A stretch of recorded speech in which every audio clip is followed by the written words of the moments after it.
Good afternoon, dear friends and viewers. Welcome to episode 5 of our 2022 World War II lecture series, brought to you by the Philippine World War II Memorial Foundation, or PhilWar, and the Filipino-American Memorial Endowment, or FAME. So we started this World War II lecture series as a way of bringing more information on World War II in the Philippines to our dear kababayans, to our students, and we've invited important World War II authors, historians, and subject matter experts from here and around the world. So please like our FB page, Philippine World War II Memorial Foundation, so you'll get updates of lecture schedules and other important dates and events. And PhilWar is also in partnership with the Intramuros Administration for a World War II museum, which will open at the Fort Santiago very soon. So abangan po yan. And before we proceed, let me say hello to our friends and viewers watching today. We've got viewers from way down south, Mike Baños from Cagayan de Oro. Hello, Ahya Mike. Thanks for tuning in. Tita Leslie Murray in Makati. Hi, Tita Leslie. Don and Dan and Diego, they're in the war room now. Hello guys, thanks for watching. And for all of you who would have questions for our speaker about the topic today, you can type in your questions in the chat box for those in Zoom and in the comment section for those watching our FB Live. So at this point, let me introduce our very important guest speaker for today. We are very honored that he said yes to doing this episode. Actually, wala po siyang choice kasi pinilit ko siya talaga. And I'm actually here in Baguio, in his house right now for the webinar. So ipapakita ko lang yung aking background. If you can see, that's the portrait of Chick Parsons. Can you see? It's an Amorsolo, am I right? Oh my gosh, di po makita. Yon. Okay, if you see that, it's Chick Parsons in his polo uniform. The Los Tamaraos polo group. Is it? Los Tamaraos Club. All right. So I'm here in very beautiful Baguio with our guest speaker today. So I would like to introduce Mr. Peter Parsons, who was born in the Philippines before the Second World War. And he claims to have been the youngest Allied spy in the history of World War II in the Philippines. You'll hear the story later. And he had variegated schoolings at the American School in Manila, in Andover, Sherborne in UK, at Yale University in Connecticut, and at the University of Nevada in Las Vegas. He co-owned and wrote for the Arlington Times and Riverside Publishing Company in Southern California. Upon retirement, he wrote several short stories and novels and began writing and producing documentaries on World War II, which included, among others, Secret War in the Pacific, which is about Commander Chick Parsons and his spy squadron missions, Corregidor, Unsurrendered, 100 Voices, and Manila 1945, The Atrocities, and Part 2, which was the rest of the story. He lives in Baguio now with several dogs, one cat, and his long-suffering Spanish wife. So, folks, without further ado, help me welcome our guest speaker for today, my good friend, mentor, and editor, Mr. Peter Parsons. Peter, the mic is yours. Oh, I've been waiting so long for that. Let me tell you just a quick little story about that painting that's behind Desiree. And that is that painting is a blow up from a photograph taken by a Japanese spy before the war. The name of the Japanese spy was Pete Yamanouchi, and he knew everything about the Philippines. He flew with the Elizaldes, and he was in all the social events, and he was always at the polo club. And the LT on my father's shirt in that picture was Los Tamaraos. Desiree had that just right. Anyway, that's just a little bit of background. That Japanese spy knew all about my father. And when it was finally our time to leave the Philippines, who shows up the night before we leave but Pete Yamanuchi, who is now a commander in the Japanese Imperial Navy. And he has an important rank because he's flanked by two non-officers who are carrying something in their hands. So when he sees my father, he says, "Hi, Chick, how's everything?" My father says, "Up until the moment, everything was looking really great." And I said, "Well, let's sit down for a while." So they sat down at the dining table, and Pete Yamanuchi opened up two cartons of ice cold Japanese beer. And he and my father and my mother sat down and they talked about old times while they were drinking Japanese beer. And then finally, Commander Yamanuchi got up and said, "Well, I better be going now." And he said, "Bon voyage, Chick. Have a good trip." And that was how the next day we were able to leave the Philippines. But that's just, I've been invited here to talk about Chick Parsons and the Spyron submarines, but I gather probably a lot of you don't know what the Spyron submarines are. There have been numerous articles written, and many of them are inaccurate because they to military units guiding U.S. warships. That was in the Philippines doing special missions. And that's not exactly what they were. The Spyron submarines is a name given to 20 submarines that worked for MacArthur and my father during the war to bring arms, ammunition, propaganda, medicine, other stuff to the Philippines. And that's what these 20 submarines did. They were called Spy Squadron by my father and MacArthur. And they operated for 2.5 years out of MacArthur's GHQ. But more about that later. But that's what the Spy Squadron submarines are sometimes known as special mission submarines. Chick Parsons is my father, so talking about him, I have to break him down to Chick Parsons, family man, businessman, military man, sportsman, and spy. This video that they're going to play now comes out of my documentary about my father's life called Secret War in the Pacific.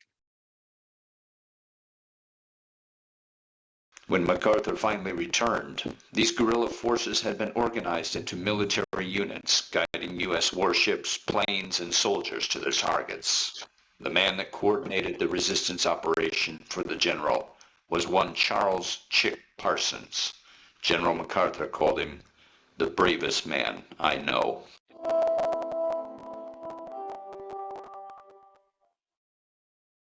When MacArthur finally returned, these guerrilla forces had been organized into military. The Spyron submarines also have to be broken down into submarines that were truly assisting the Philippine resistance movement, as opposed to those that participated almost reluctantly because they were hunter-killer subs. And I will quickly break that down into another category, because some submarine articles include any submarine in the Philippines as Spyron, and that is not so. There were 4 or 5 submarines at the beginning of the war that had special missions. One was to remove President Quezon from Corregidor, him and his family. Another was to remove all the Philippine gold from the country. That's an interesting story in itself, because the captain and the crew decided when they took all that gold to Hawaii that it was their gold. Somehow they had acquired ownership of it during the submarine trip, but the Navy looked very darkly on that claim, and that was very short-lived. Then other missions, submarines were successful in bringing food and arms to beleaguered Filipinos and Americans in Bataan. And they also removed many nurses and officers from the war zone. But those early submarine missions were not Spyron submarines. Spy submarines were actually invented by my father and MacArthur, putting their heads together in Australia. And the putting their heads together is a phrase I borrow from Art McCollum, who was a captain in the Navy, and he was part of the Spyron team. The only thing that could be said for those non-Spyron submarines is that they were very successful. And I think that MacArthur and my father built on their success. And that's how actually Spyron may have gotten the germ of assisting land-based people from those early successes. When the war starts in Manila, my father was only in Naval Reserve duty. He was not active, but the coincidence that his pre-war duties were in submarines was also lucky for him and for the Philippines. He got to know all the people that would later come to rely on submarine people.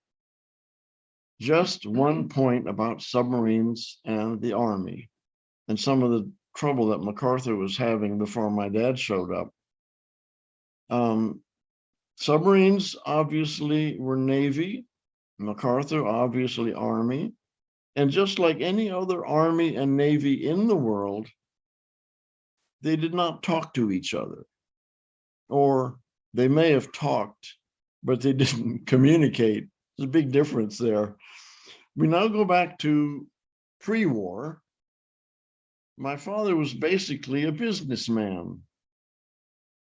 I am thinking that my memories, and they're very clear memories, it's almost like watching a video for me.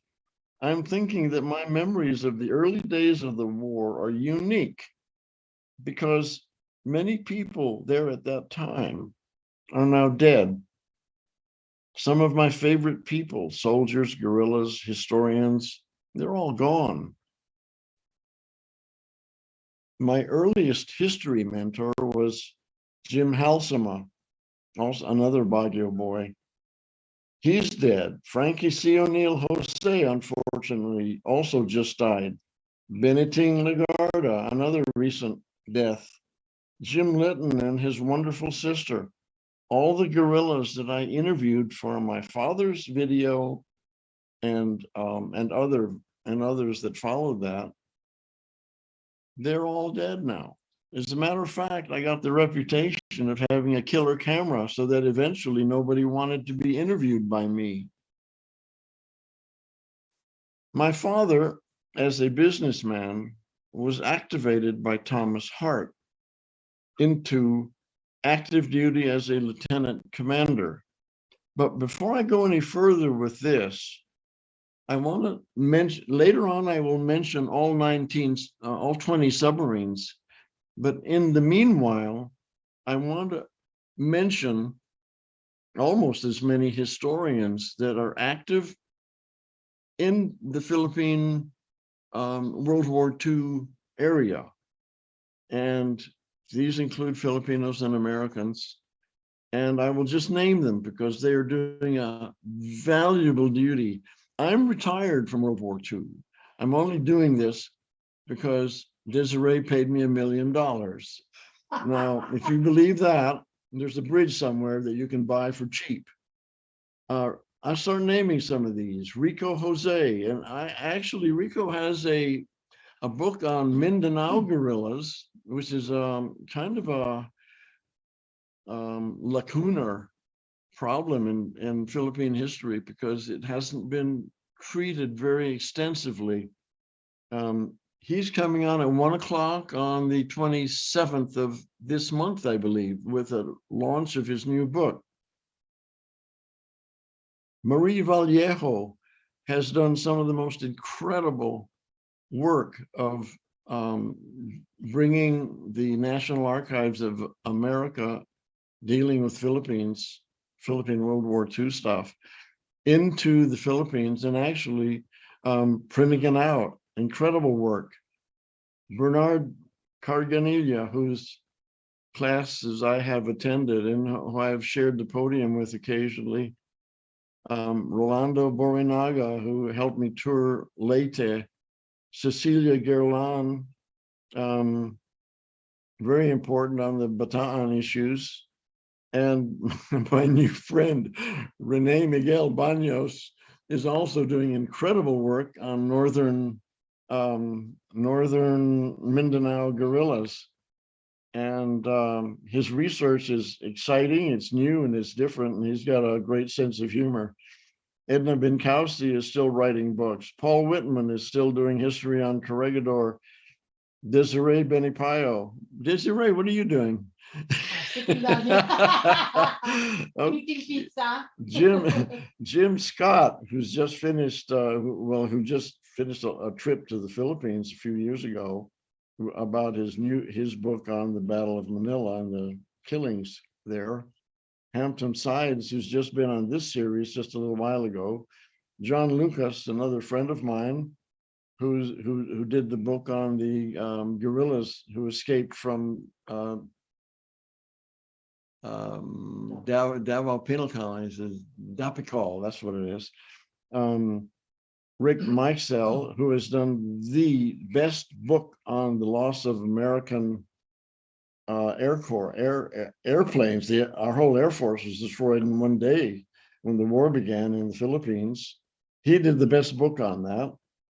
Violi Ignacio, she's kind of retired from writing, but you know, she has the best collection of articles about guerrillas, not only in Luzon, but all over the Philippines. She's just done great work. And I hope one day that collection can be put together and printed. That would be great. Jose Antonio Custodio, Jose Victor Torres, Felisa Tan. I've had the honor of editing one of her books recently. It was about the Macapilis, and if there's any a lump under the rug in Philippine history, it's those Macapilis. And Felisa Tan did a hell of a job summarizing that situation. Glenn Williford is the only one of all of these people that I don't know, and I'm looking forward to seeing his presentation. Now, back to my talk.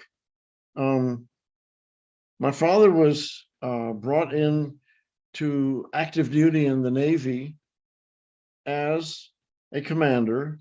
And what do they put him in charge of? All the assets of the Luzon Stevedoring Company, of which he was already the manager. All of this was in December of 1941. And at the end of the month, he was ordered to Corregidor. He was to bring his commanding officer from the port air commanding officer with him. But that man resisted to the point of fighting my father in a port area bar. The result, my father missed the PT boat. That's very possibly the very PT boat that he missed. And because my mother was a killjoy, I almost got a free ride to Corregidor on that boat as a stowaway.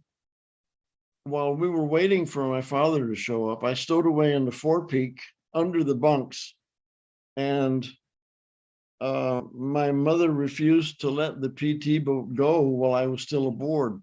How did she do this? She sat on top of one of the bollards, and they could not disconnect from the pier until they showed up with me in their arms. Then my mother got off the bollard, the PT boat took off, and they said, you know what? We would rather have your son than that commander of your father. So this is a very happy day for them. My father was therefore trapped in Manila as an active Navy officer. It's not a very healthy situation to be in. We had to get rid of his uniform. Luckily, he only had one, and get rid of it quickly. So we burned it. I remember that. It was out in the backyard, actually, the front yard. It had two front yards. It was the yard facing Dewey Boulevard at that time. So we scattered all the ashes of the uniform, but the buttons, the brass buttons, we threw them into Manila Bay.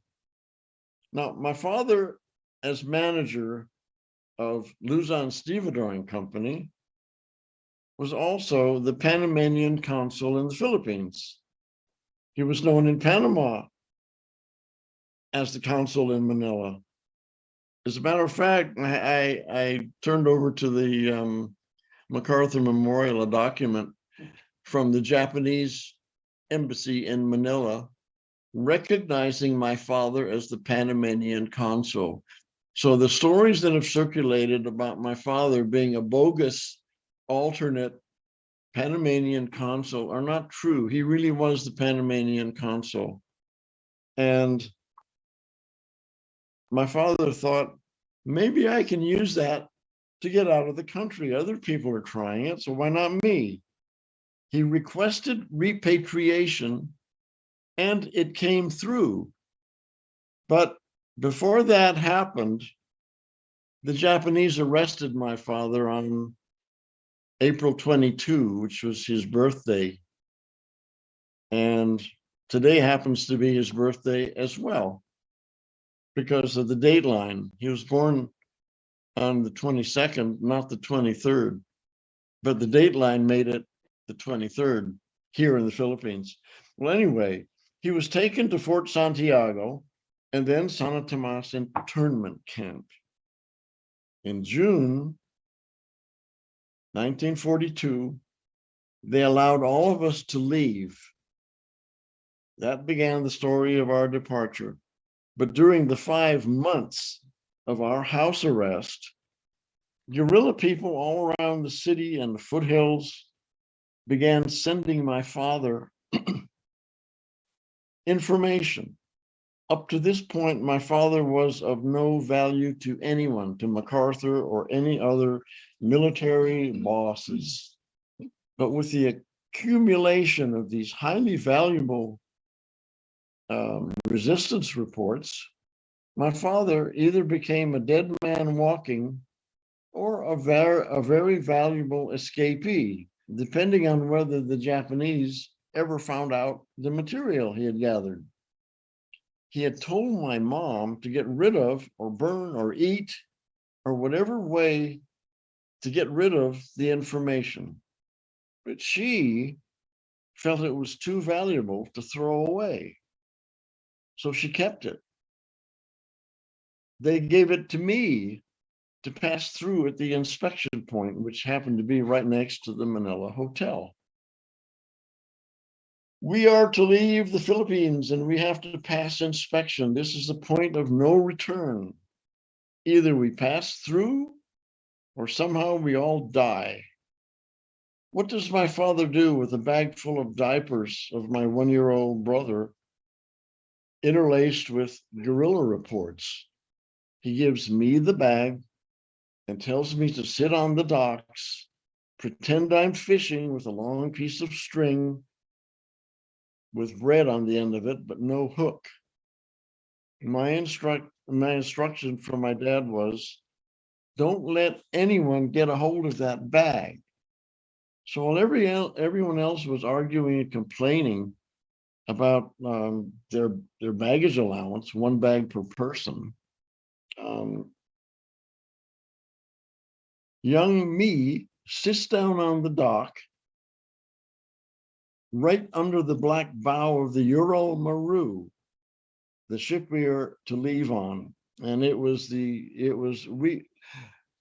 we diplomats, as I think we were known, I think there were about 20 of us, and my family was all in one cabin. I remember the windows were all painted, the portholes were all painted black.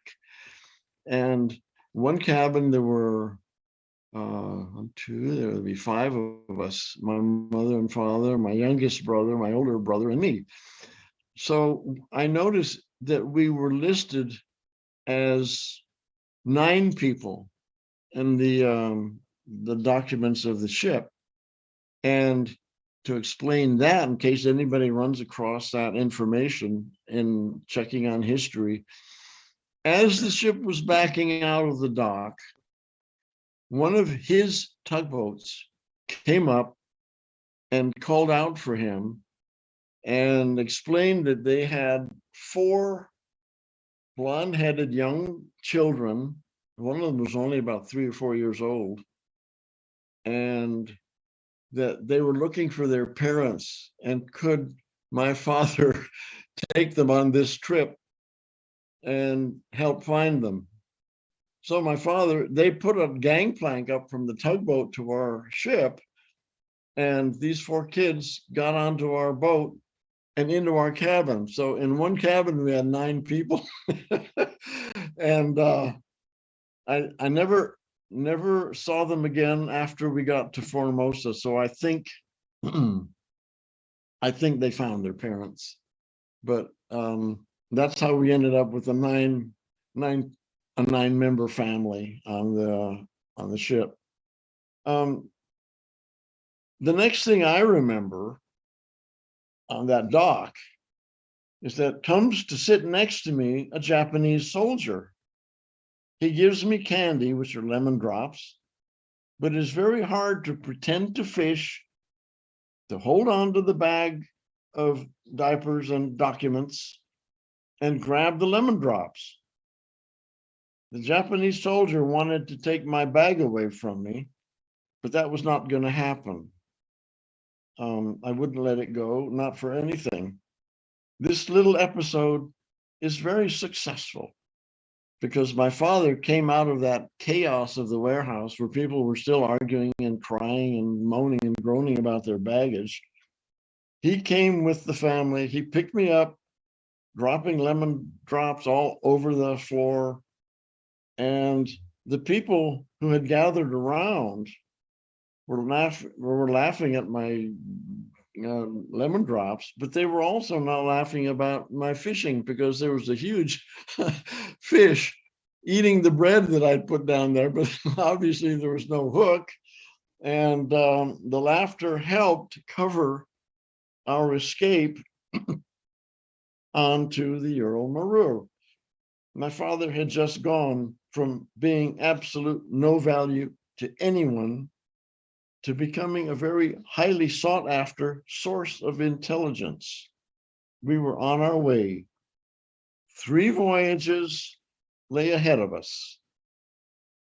The Ural Maru took us to Formosa. We flew from there to Shanghai, stayed in the Park Hotel for about 2 weeks. And then we left on the Italian liner, the Conte Verde. We were not considered free people yet until we stepped aboard the Swedish Gripsholm. Then at last, we were free. This happened in Portuguese East Africa. Oh, excuse me.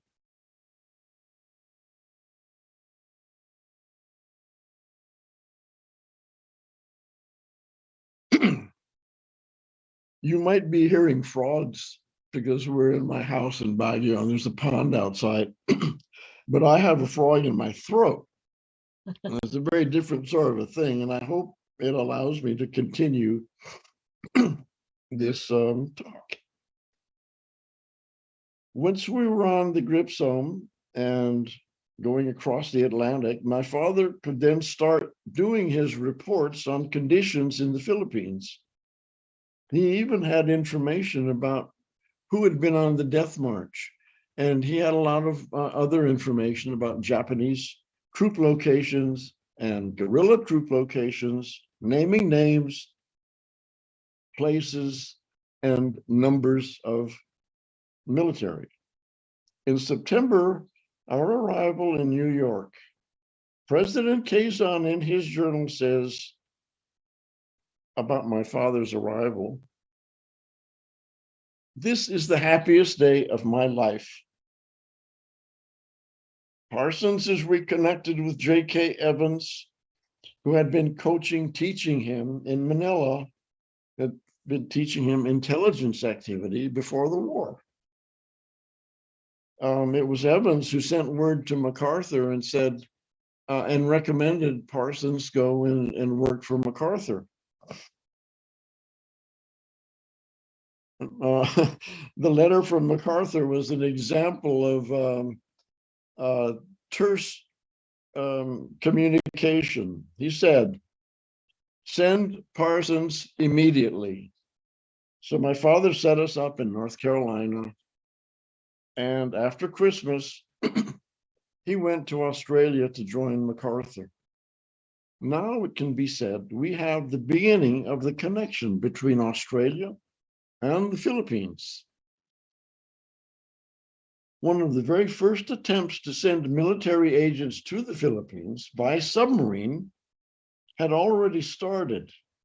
When my father arrived in Australia, Jesus Villamor, the well-known Filipino pilot from the early days of the Japanese War in the Philippines, that was the first, but it was still not a Spyron mission, and it was not part of my father's organization.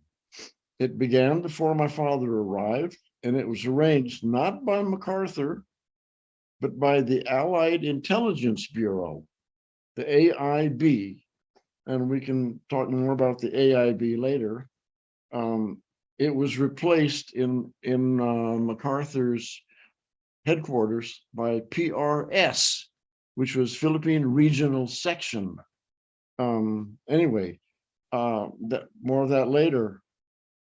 In some ways, Villamor's mission was very successful. In other ways, it was a flop.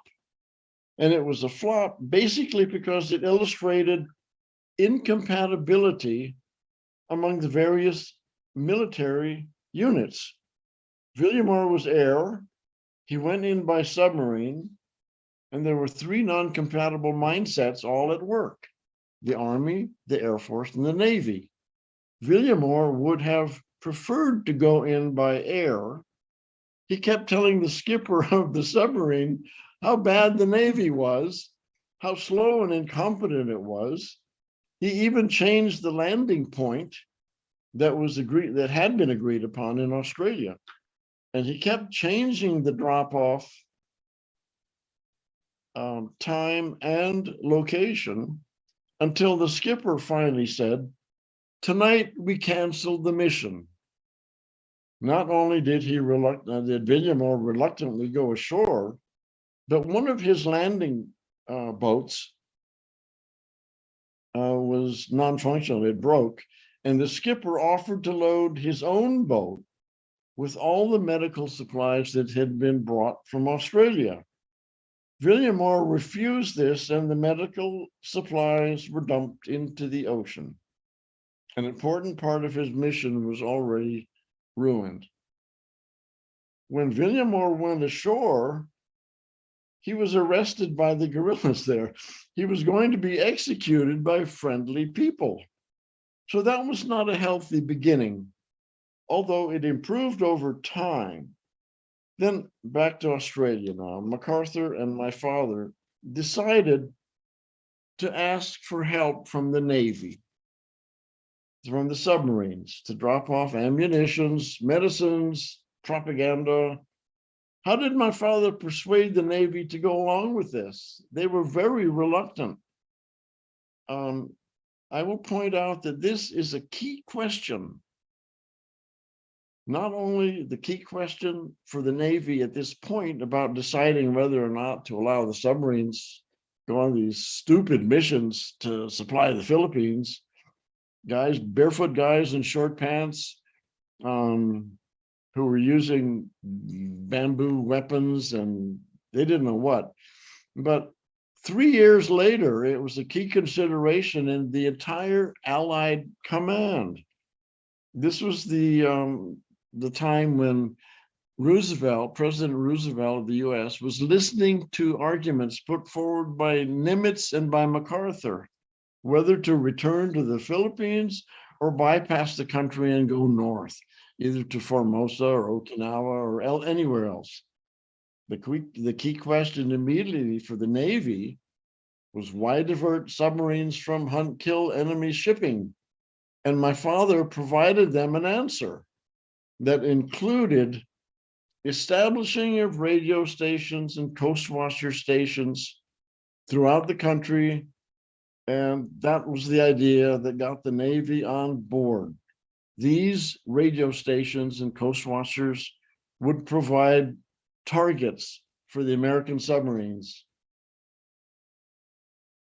MacArthur and Parsons put their heads together, and the first Spyron, Spy Squadron, Special Mission Submarine, the Tambor, brought my father to Tucuran near Pagajan in southern Mindanao. From that mission, 3 radio stations were established immediately. One in Davao, operated by Doc Johnson. Charlie Smith, who came in with my dad on the submarine, took Johnson up to Davao and set him up there. My father established a radio station on Panaon Island in the Surigao Strait, which later became a very, very strategic and critical location. So at least 2 radio stations were already reporting to the Navy before my father's mission was finished. The third radio was in Fertig's GHQ. Later, Charlie Smith took Gerald Chapman and set him up on Northwest Samar, and his messages to the Navy set up the Marianas turkey shoot. And I think that's part of history that most of you do know. It was basically the end of the Japanese Navy. Defining hunter-killer submarines as opposed to cargo submarines, the Navy wanted all their submarines to kill Japanese shipping. That was the problem my father and MacArthur had faced. When my father went to Tucuran, the guerrillas who greeted him there after having tried to kill him by shooting him when he came in on a rubber raft, they were overjoyed to receive ammunition, American cigarettes, chewing gum, and magazines. Turns out that magazines were among the best propaganda items that came in. Their reactions were positive. They had nothing but, up until that time, nothing but Japanese captured weapons. They derived diesel fuel from coconuts. They were doing fine, but in a very limited way. The special missions, these 20 submarines, accomplishments were quite valuable. They evacuated between 500 to 600 Allied civilians and military captured people who had escaped, and they had inserted more than 300 military personnel in support of the guerrillas. They delivered critical supplies, including radios, weapons, ammo, uniforms, shoes, food, fuel, alcohol stills, medical supplies, money, Catholic Church items like wine and communion wafers, and of course, cigarettes, plus propaganda items, mostly I shall return stuff, sewing kits, cigarettes, chocolate bars, and American magazines. Again, there were about 60 Spyron missions in that 2.5 years. And it looks like half of them were narwhal and nautilus trips. The huge change in the value of the Spyron missions was made by the arrival of the narwhal and the nautilus. These were very big submarines. Most subs could take 5 tons of extra cargo and maybe take on 5 or 10 passengers. They carried a 3-inch gun mounted on deck. The 2 monsters, the narwhal and the nautilus, were equipped with 2 cannons, 6 inchers, 1 forward, 1 aft. Many times they encountered the enemy and didn't even use their torpedoes. I'm showing here a picture of Frank Latta, who was the skipper of the Nautilus, the Narwhal, for most of its beginning trips into the Philippines. And he and my dad were very good friends. These pictures of him were taken by my dad, incidentally. And I only mention him because he is probably one of the stellar skippers of the Spyron submarines. I'm gonna now give you the submarine names. I do this in honor of the submarines. I don't expect you to be taking notes, but I do expect you to look and see that these guys were amazing people.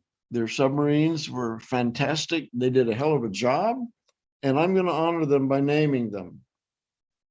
The Narwhal tops the list with 19 trips, Nautilus 12, then Trout and Stingray, each conducting 4 missions, Gar 3, Seawolf, Bowfin, Grayling, Gudgeon, and Redfin 2 each. Tambor, remember that was the one that brought my dad in on his first trip. Thresher, Cabrilla, Angler, Trevally, Ray, Cerro, Gunnel, Blackfin, and Hake, 1 each. Now, these submarines on their special missions were to bring in the material and bring out people if they could, but not one of them forsook his role as a hunter killer. So they were on 2 missions, and that was perfectly all right. Frank Latta, by the way, on his ancient and huge monster submarine, the Narwhal, when he picked up about 40 or 50 people in Butuan Bay in northern Mindanao, I think in 1943, and he found a target, a Japanese ship, and he torpedoed it. But what he had not seen was that there was a destroyer accompanying this ship. So he sunk the Navy ship, but the destroyer took off after him, and he submerged, and he was going underwater, and he asked of his engineers to go full power and to get as much mileage and to much speed out of his engines as he could. And he outran the destroyer, which is a miracle. And Latta named his 4 engines Matthew, Mark, Luke, and John, just to show you what kind of a guy he was. And they made it back to Australia without any problems. And I've talked to 4 or 5 people and knew them very well who had been on that trip, and they just said it was the most marvelous cruise they'd ever been on in their life. Because of the special mission submarines, before the war was over, there were 200 radio stations reporting to the Navy directly, all over the Philippines. And the location of these Japanese ships, both military and commercial, that gave the Philippines the killer hunter submarines activity. They squeezed the Japanese supplies down to a trickle. And when it came time to return to the Philippines or go north, MacArthur was able to tell Roosevelt and Nimitz, his naval counterpart, I have 300,000 soldiers on guard waiting my arrival in the Philippines. The US will obviously be at the front lines. The Japanese right face to face in front of us, and right behind the Japanese, my guerrillas. And that's kind of the end of this story, but there's a lot of time, I think, for question and answers and some talking points, but I'll be here. I ain't going anywhere. Thank you everyone for watching. Thank you, Peter, for that very insightful and informative presentation. I learned a lot, as I guess you all did. And now it's time for our Q&A. And there are many comments, and I'd like to shout out muna the names of people watching. Thank you so much for watching, for spending your Saturday afternoon with us. I know that the malls are already open and all the eateries are open. So thank you for choosing to be with us this Saturday afternoon. So I'd like to say hi to some of our viewers. Gary Alba, hi. Glendale Go, teacher, a history teacher. Glendale Go. Baños is there. Baños, Kuya Mike, Anya Mike is there. Francis Nail watching. Ate Marie Vallejo, they're watching. Joseph Arnaldo has a good comment. He says, thank you for doing virtual seminars to keep our history alive. More so to remember those who made the ultimate sacrifice. Definitely, Mr. Arnaldo. We'll keep on doing this. Hanggat po may manonood. And we'd like to say hi to Diana, Nano, Maria Rodora Agustin, Marcel Villegas is watching. Yes. Hi, Marcel. Hi, Marcel. How you doing? And Philwar volunteer, Therese Francisco also watching. All right. So thank you all for watching. Thank you. And Marie I Vallejo got the has a floor. comment also. Hi, Ate Marie. Marie says, I checked with Peter for my book about the Spyron submarines. I saw the orders of my father. So Ate Marie's father is Jose Silvano with the first Philippine. Her father and my father came in on the same submarine. Yes, that's what she's saying. I saw the Yeah. orders of my father and Peter's father to go on the same submarine to Mindanao. So Marie's father was from California, right? The first Filipino regiment there. And so Not they sure. came in same, yeah. So Maria will best answer that, but Yeah. I tell you one thing. Her father got into a firefight right away, and he was very severely wounded. whoa. I think maybe incapacitated for a while. I'm not sure how long. Oh wow. Marie's father is part of the first Filipino regiment. I'm not sure of the name of the group, but the He was in Filipinos, Mindanao. yes, Yeah. the Filipinos living in the States at that time, and they joined the U.S. Army. And don't forget, the Japanese were extremely angry that 10 people had escaped out of Davao. Oh yes. And so that's where her father ended up fighting. Oh, I see. Yeah, he did a lot of fighting in Mindanao. Yeah. Silva.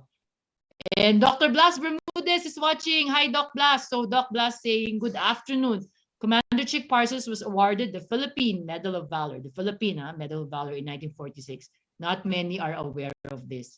Yes, Dr. Bermudez is a very good source of information on medals, awards, everything. He collects them. Yeah, terrific, wonderful. He has these very old medals and stuff, and he knows all of them by heart. My father's Medal of Valor is in the U.S. Embassy. Ah, I see. Yeah. Okay, there's John from the National Archives watching. Hi, John. Hi, Sita Maramba from UK. So we've got all over the world, Mr. Parsons. I see Robert Hudson looking very wise. A man of wisdom right there, waving. Hi, Bob.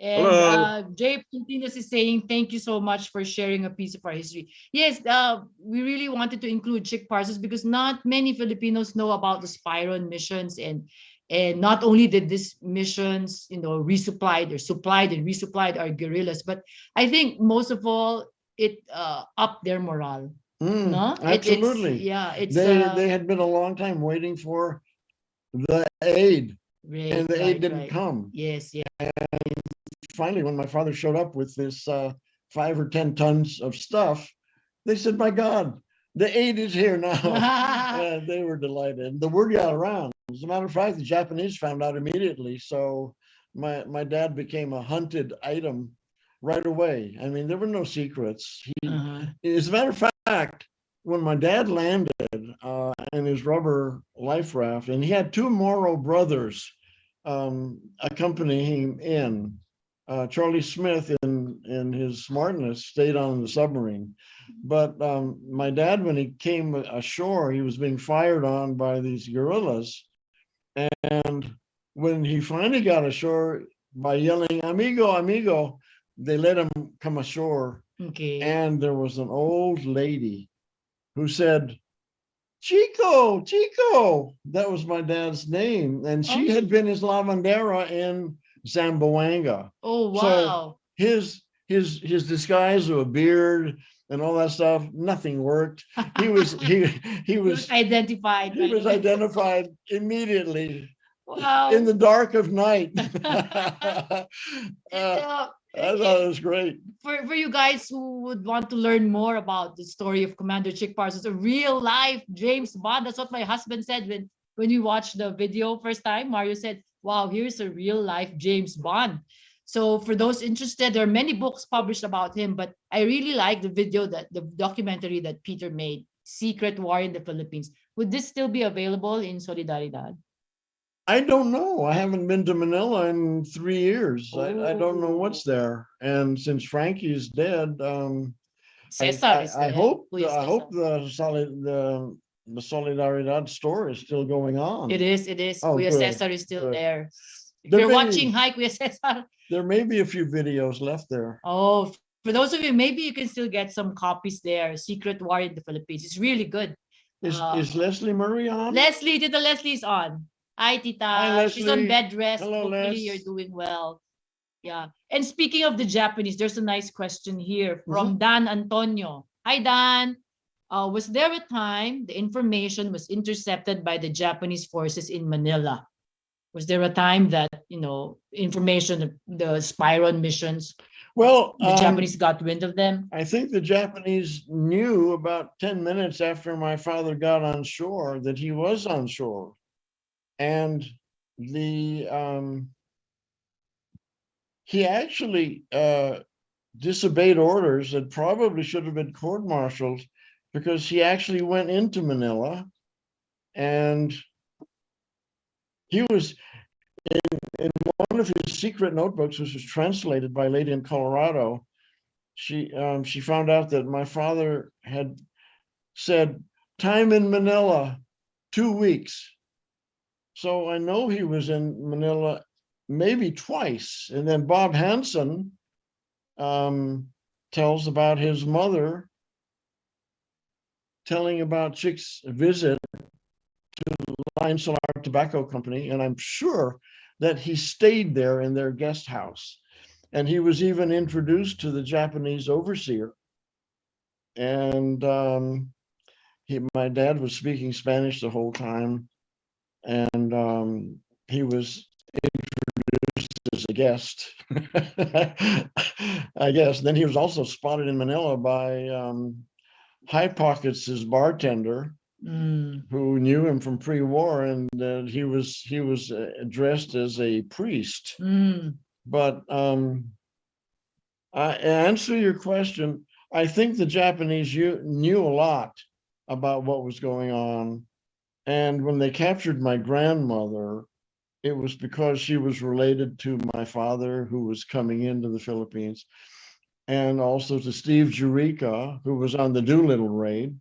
And that's why my father was arrested, incidentally, on April 22, just after the Doolittle raid. Anybody who looked white, my father had perfectly legitimate right to be under house arrest, but house arrest was not good enough once the Doolittle raid was carried out.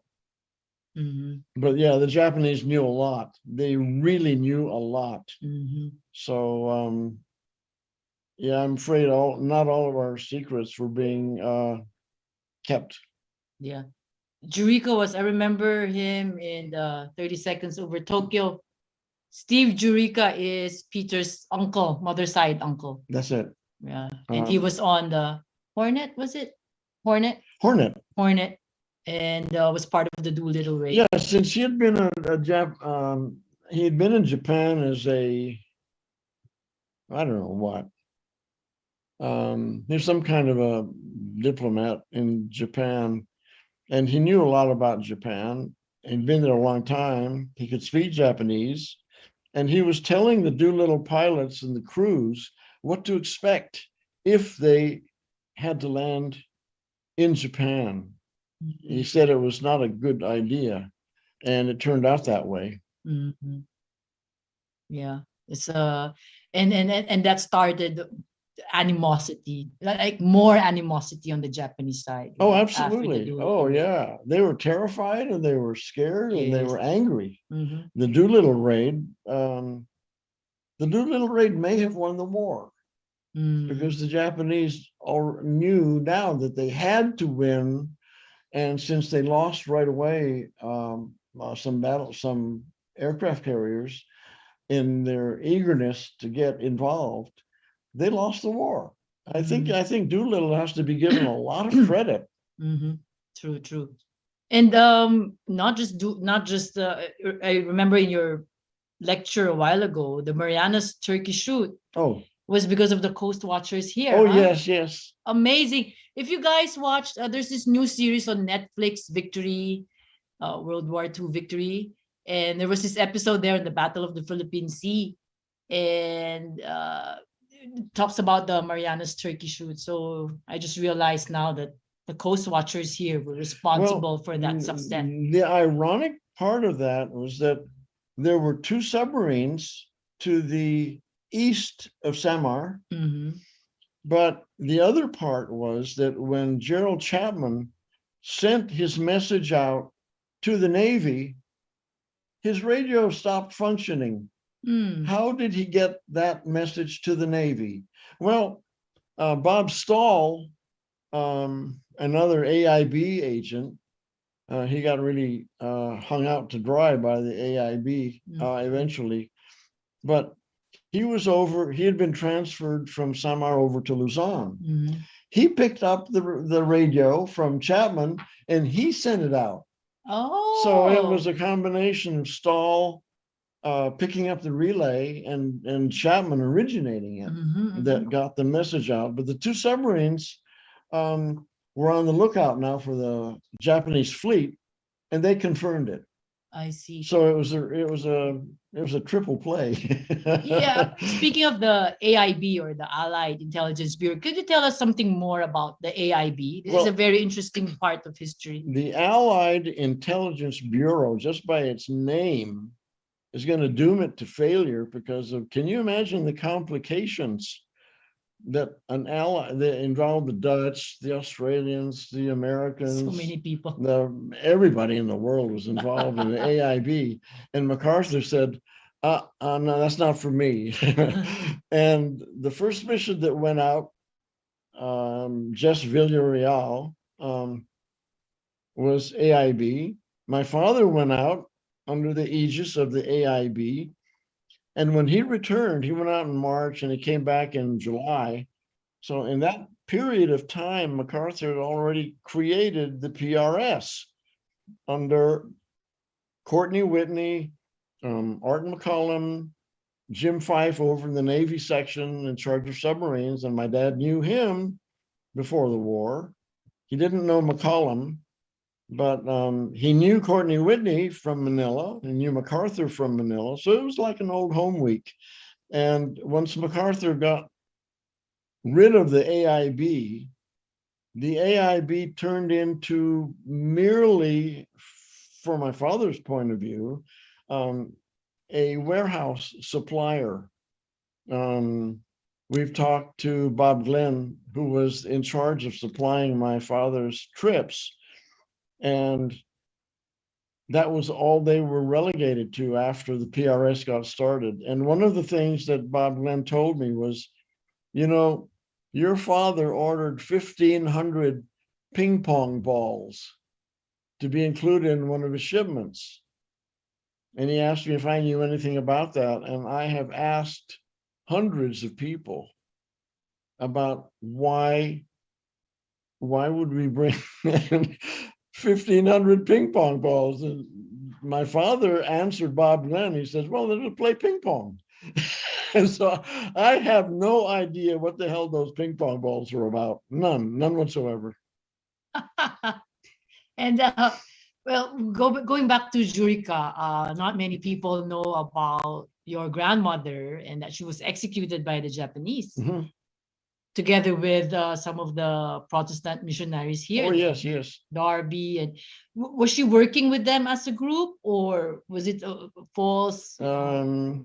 false identity. She was very closely related to them emotionally. They were friends. And there are some parties that accused my grandmother of introducing Franco Vera Reyes, who was the traitor who turned everybody in. I mean, he turned in hunter guerrillas. He turned in Ramsey's guerrillas. He's a really good spy traitor. Oh, he was was excellent as very a Japanese. sly, you know? Yeah, he was an Sly, excellent sweet Japanese talking. spy. Yes. Well, he was introduced into the Protestant missionary women and medical teams, not by my grandmother, but by a member of that group. Okay. And that's unfortunate. My grandmother was in guerrilla strong. And he was an older guy, and he basically himself in and they executed him. Now, my grandmother had a couple of breast cancer operations by Dr. Darby, one of the ones that got executed eventually. Yes. And she hid out with the Sisters of the Immaculate Conception. And the Kempetai had an office right across the street from there. It's not a very good place for her to be printing a little fact sheet against the Japanese. And the nuns did not want her to join them. Because of her propaganda. Well, activity. They said she's a hard-headed lady, which she was. And I wonder where you got don't look at me. I'm a bait. I'm not the hard-headed. So the reason she got into the Immaculate Conception was because of Archbishop O'Doherty, who knew her very well and said, look, this is an order. You just take her in. Well, she did get arrested there, as did one of the nuns. Who else was in there? The lady who was a Japanese lady married to an American who was in charge of Singer sewing machines. Oh, wow. She was in there too, but she didn't get arrested. Oh. No. She was clean. She didn't join my grandmother in her activities. Oh. It must have been very hard for that woman, huh? Married to an American. Yeah, I know. During the time of war. Yeah. I missed her in Florida. She was living in Florida while I was there, and I wanted to interview her, but she died, and I couldn't get to her. Oh, I see. Let's read some of the comments here. We have more comments.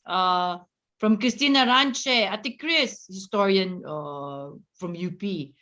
She's also a genealogist. Fascinating lecture, sir. Hope to see you one of these days. Ate Chris. I know Christina. She supplies you with so much information. She's a fantastic. Hi, Chris. Ate Chris.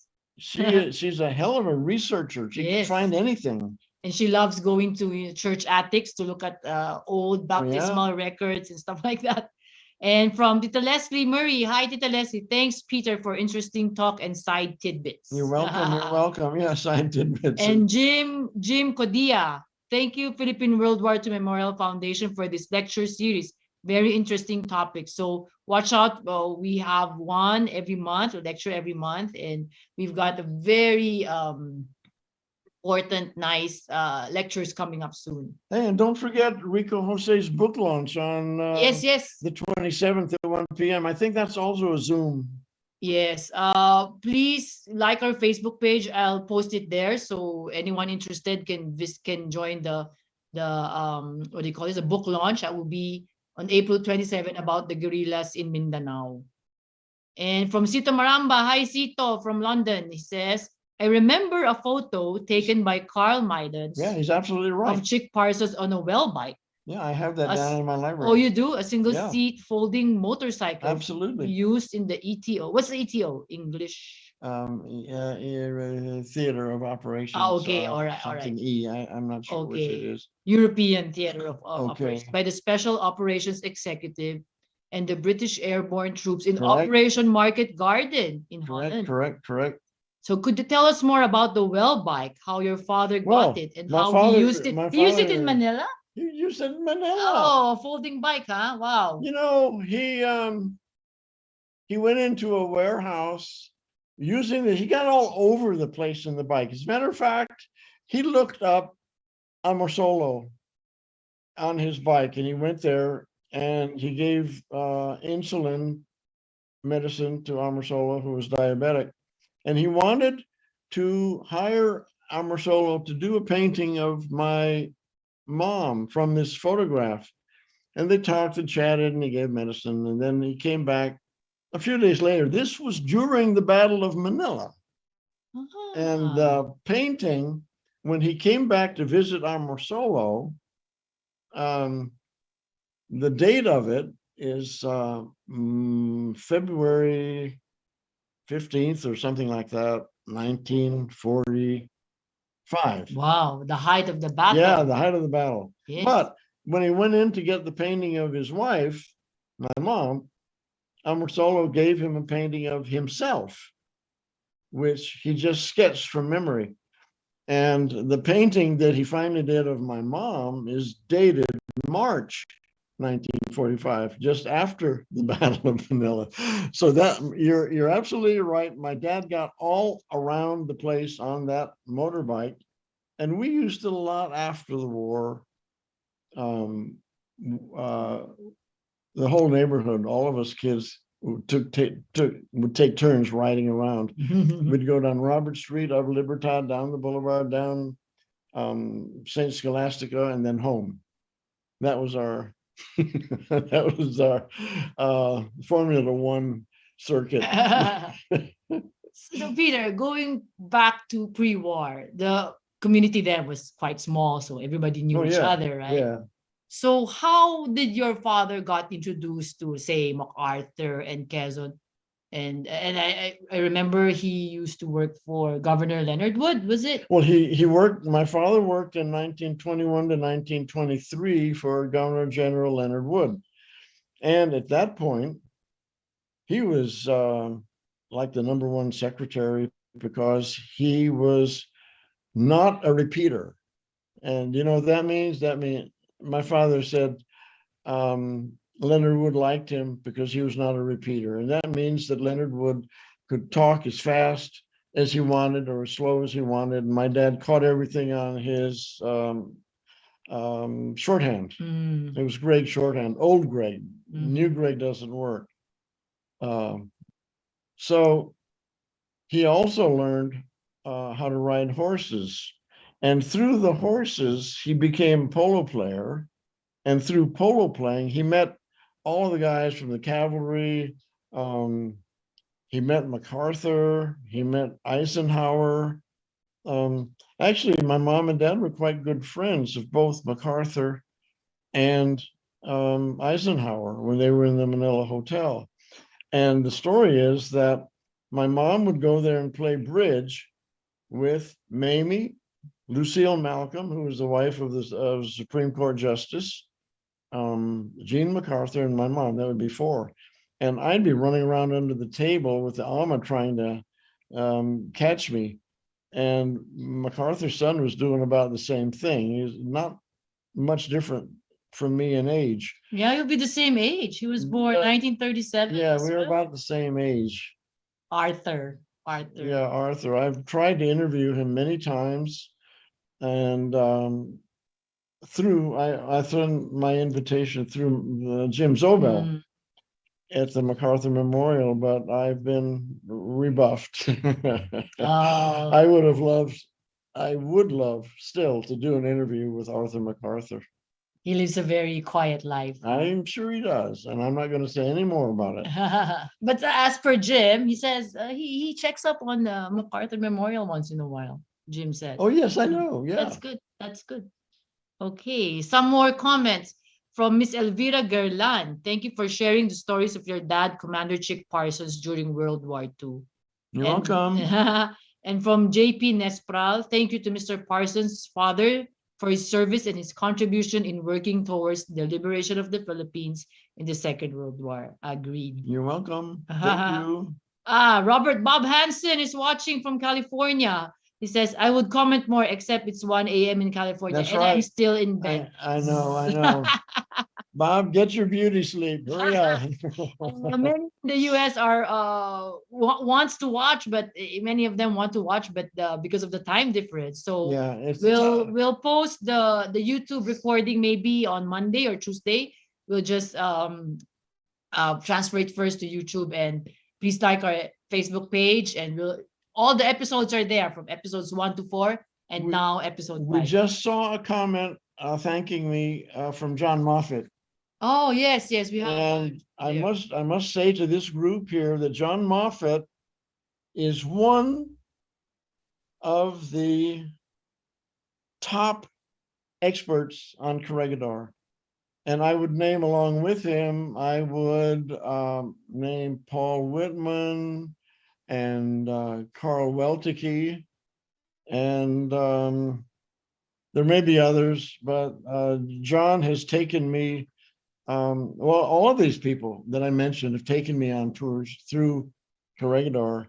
And John is tops. There's and his photography is excellent.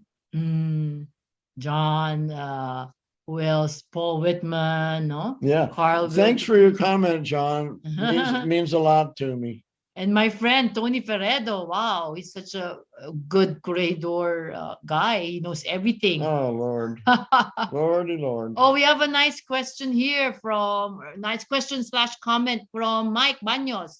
Mr. Baños says, muchas gracias for mentioning me.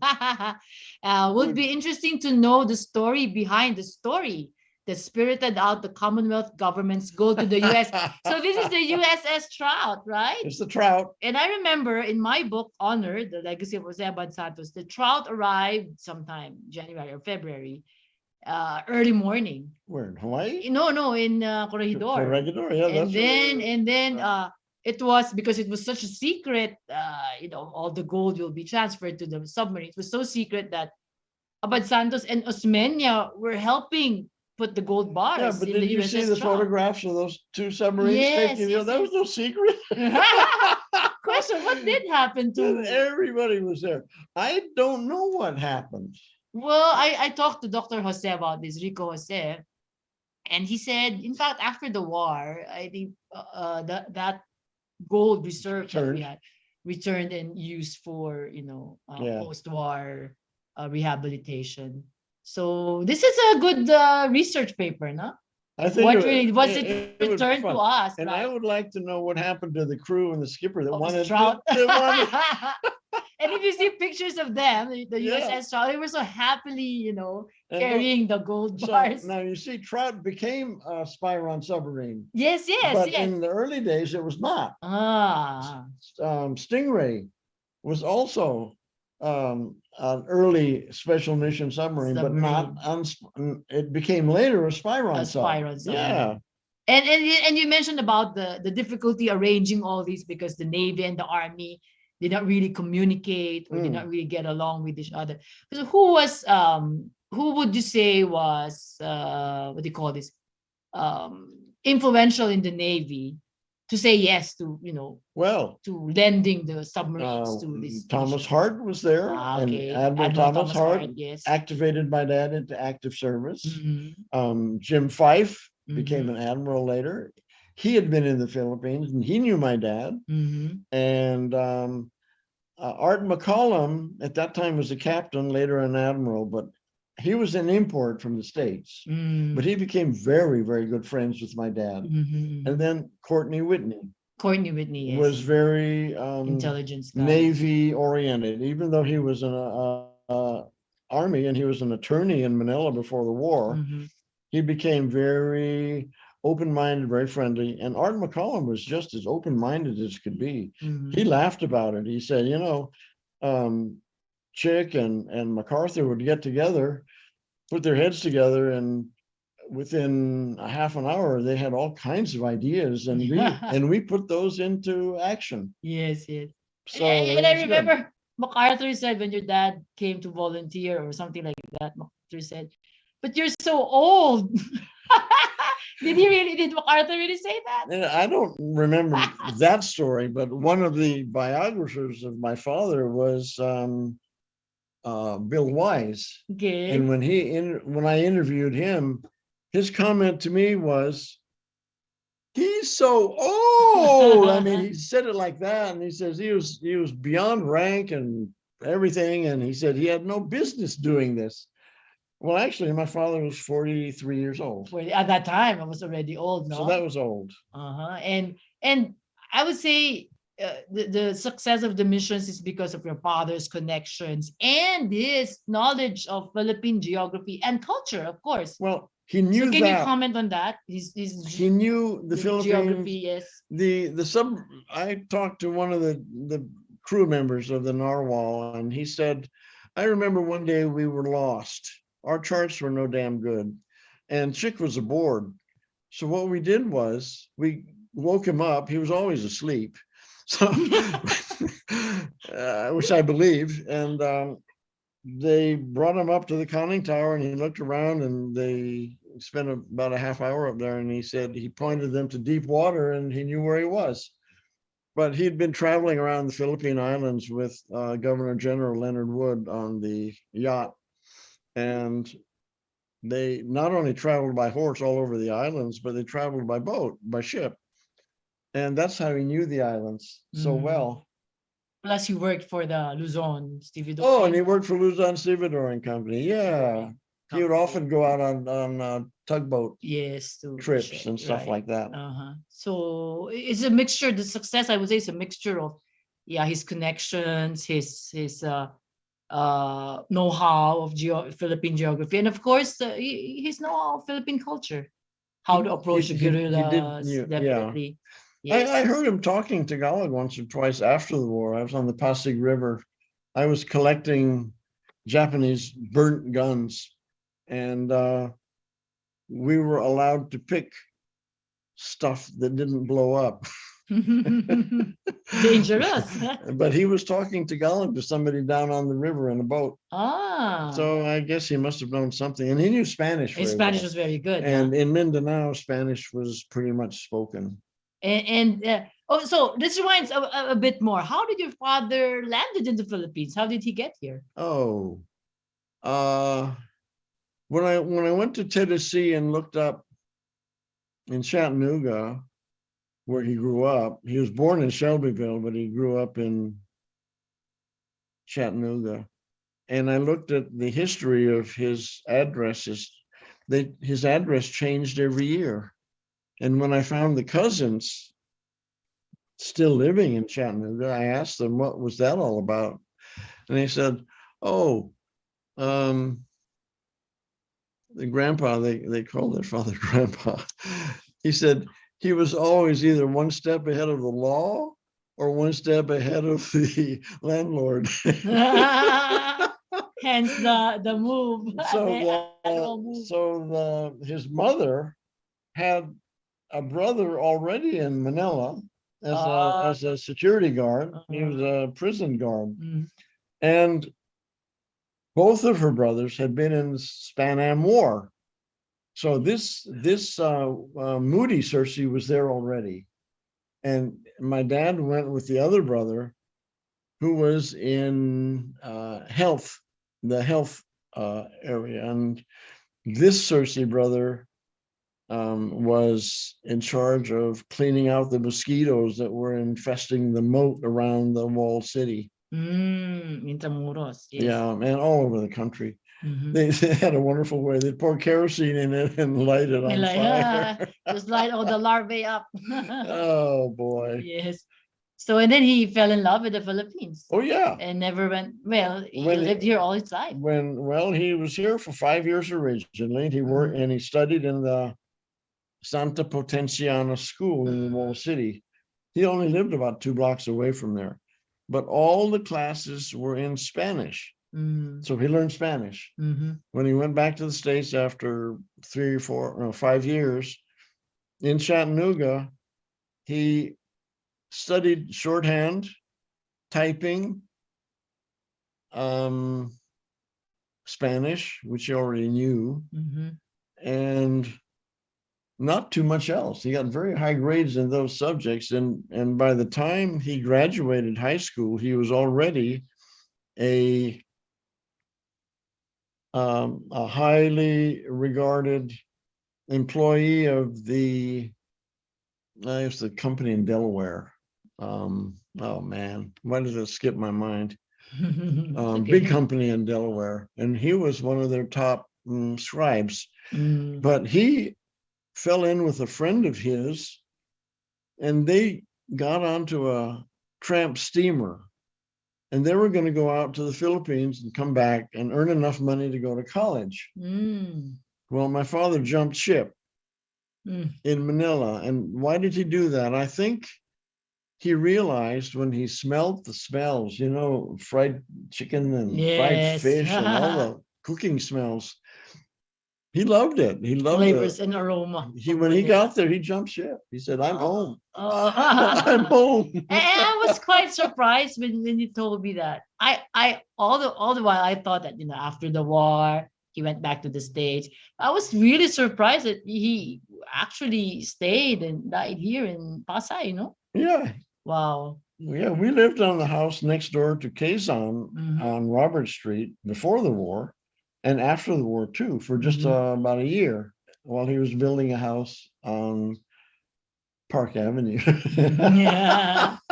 Park Avenue doesn't mean the same as it does in New York, believe me. Just the same name. So this has been really interesting.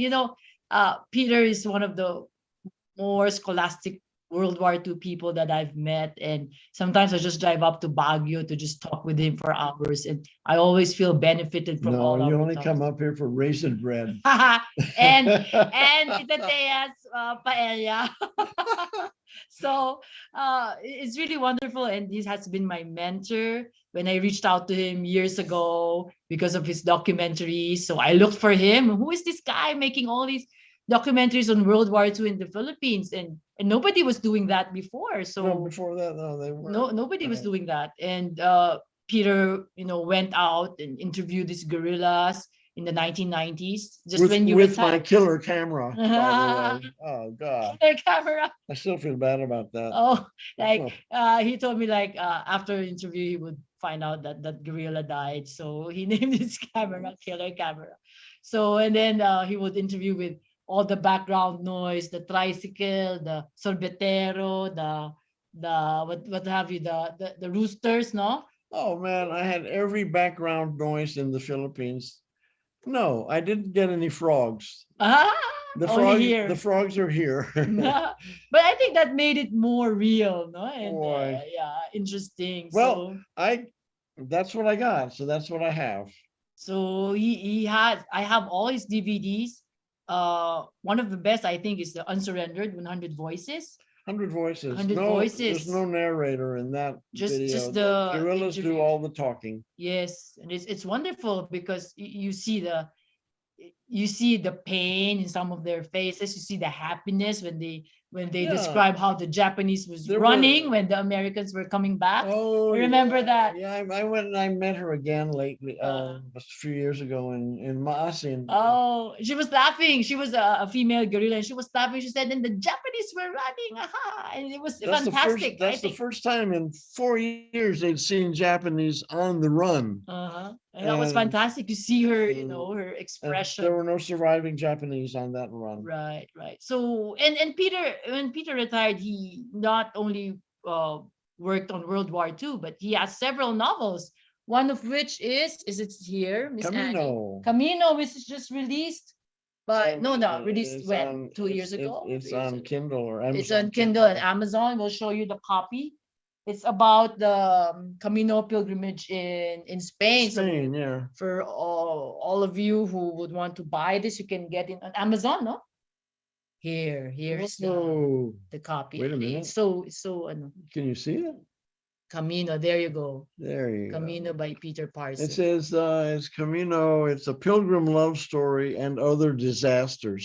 Disaster. So, um, And it- I hope Solidaridad still has copies of your DVD, and for those interested, you may go and find out if the US Embassy used to have some, Mhm. Ortigas used to have some, but some of the DVDs that Ortigas had from us were corrupted, and I don't know how to fix. I thought DVDs were forever, and I'm learning to my horror that they are not. yeah. So I'm So we'll see. Maybe we have to I'm replicate some of those. upset.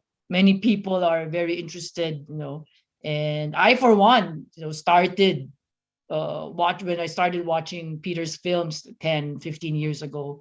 I was really interested in what is this guy doing? Where is he from? And then I found out he's in Baguio, really. So Yeah, and now I'm retired from World War II. he just says that. He won't ever retire from World War II. I'm retired. So for all of you, Or is the correct word retarded? yeah. So sadly, it's time to go. We've been here for 1.5 hours. Thank you all for watching. As I said earlier, it's a Saturday. You could have been anywhere else, but you chose to be with us, listening to Mr. Peter Parsons talk about the successful spy squadron missions of his dad, Commander Chick Parsons. Thank you to all. But we have some announcements. So for our sixth episode in May, it will be Glenn Williford. Can we show the poster, please? Jesso? Hold on. Wait lang ha. Parang there's still some more messages. Maybe there's some more questions for you, Mr. I don't Parsons. think so. Let me see. I don't know. Oh, no more. All right. So this is sorry. Are we finished? Okay. Yeah, there's no more questions. And if they do have questions, I'll just send you an email and you can answer them. Sure. All right. So please watch out for episode 6 on May 28th, Saturday at 8 p.m. Our guest is Glenn Williford, who just launched his book, Pacific Rampart, about Corregidor. He's a coastal defense, coastal artillery expert, and his book is just amazing. Did Paul Whitman have any input into that book? I'm not sure though. I'm not sure either. But I'm sure they know each other. It'd be fun to find out. Yeah. And I see their names, Glenn's names and Paul's names all over the plaques in Corregidor. Yeah. Oh, really? Yes. And for this episode, it's a special episode, I asked my friend Tony Ferredo to co-moderate with me, as Tony is such a Corregidor expert. Okay. Wonderful. Hi, Tony. I hope you're watching. Don't forget John Moffat. Oh, John Moffat too. I have to. You won't find. Yeah, we have to you meet. won't find anybody better. Wow. You'll find equals, but no one better. And then in June, we will be having Mr. Mike Baños, and he will be talking about the liberation of Cagayan de Oro. So this is very good because very few narratives about Mindanao is really, I will tell you, Mike Baños is doing new, interesting, original, entertaining research. yes. And he's making a real addition to the Philippine World War II history. Definitely. So Mr. Baños will be our guest for June about the liberation of Cagayan de Oro. And many people were messaging us, when they found out that we were selling books online. We are. And we have several World War II titles that we are selling online. Can we please show the books? All right. So we have Mandarigma. This is a brand new book just launched late last year. It's about the Filipino fighting men, their uniforms, and this is a very good reference book for students and actually even for production designers. It's very complete and wonderfully made and researched by Is this Albert Felice's book? Labrador. Yes, that's the Felice's book. That's so good. Albert Labrador and Tony Ferredo. Wonderful, wonderful book. Mandarigma is available on hardbound and softbound. Just message us, Philippine World War II Memorial Foundation FB page. We also have Dear Mother Putnam. This was the wartime diary of Marshal Lichauco. Lichauco, yeah. It's about the Battle of Manila. And we also have the Makapili. This is written by Dr. Maria Felisa Tan. And this is about the the other side of the war. No, we almost always feature heroes and stuff like that. And this is the other side, the collaborators, the traitors, The dark the side. dark side. And this is, I think, the best ever written about that, and the most complete about the You're right. collaborators. It is the best and it is the most complete. Yes, yes. Even the small groups, join, and it's all there. It's all there. Absolutely. And of course, honor the legacy of Jose Abad Santos. For those of you Who wrote that? I don't know. So, Okay. especially now that we're really sad that our 1,000 peso bill is being replaced by the Philippine Eagle, diba? So as you all know, we did the petition. We sent letters and pages upon pages of names of petitioners and signatures to the BSP. But we never got a response. We no reply, no anything from them. And then boom, last week they released the Eagle version. So it's very sad.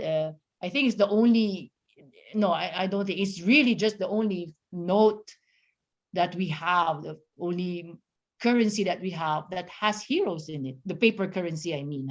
If you look at it, all of them are politicians, statesmen. And this, the 1,000 peso bill is the only one that carries martyrs and World War II martyrs at that.